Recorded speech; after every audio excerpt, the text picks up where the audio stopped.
Sasa rero ngo dukunze kwita Lage ntabwo yaraye mu maboko ye. Lage ngo byagenze gute rero kugira ngo arare mu maboko ataraye. Lage ngo bagiye ahantu baka ibintu byo kunywa no kurya, barabaseriva neza, noneho mu kwishyura ajya kubona birije ari nini. Noneho ubwo urumva ntabwo yari kuyararamo, yari yamurenze, abo basangiye bagiye. Reka ntajya mwumvira nk'uko Kasuku yabivuzeho.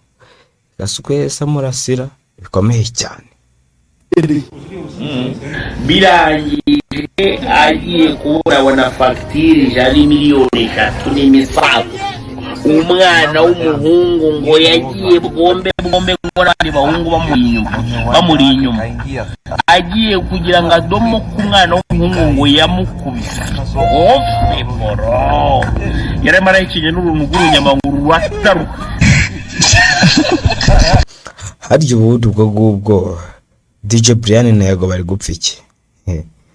Ngo Yago bari gushaka kumwicura ubuzima. Ngo aba DJ babiri, ubwo ni DJ Brian na DJ Philipita n'abandi bantu yashyize mu itangazo yatanze. Gaze nkomeze mwumviye n'amagambo agumye avuga uko byagenze. I'm back.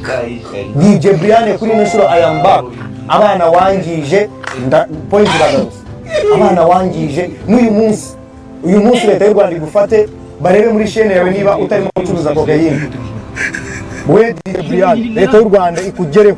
Ribi kugereho. Barebe niba utarimo gucuruza cocaine. Umwe mu ba DJ barimo gucuruza cocaine mu Rwanda harimo DJ Brian.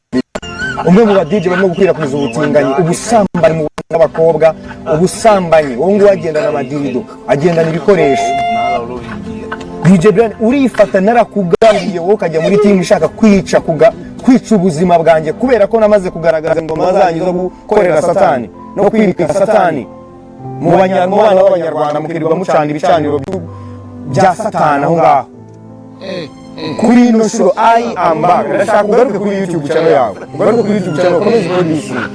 Ndashaka kugaruke komeza ukora ibyo wakoraga. I am back. Kubwira n'abantu ngo bitwa abara baze babumva ukuntu wari urimo kugambana kunyisha. Ndakubwira abatanga bamwe barazi uyu munsi habonetse umwe bijya gutawera ko kugutesha umutwe ibijyanye n'amarozi nyine tubinyujije mu mukozi wawe nyine kugira ngo azakugaburire ibintu bipfuye. Uyu Diane mukora iperereza nimudasanga ari we mugore wasenyeye Kimenyi hivi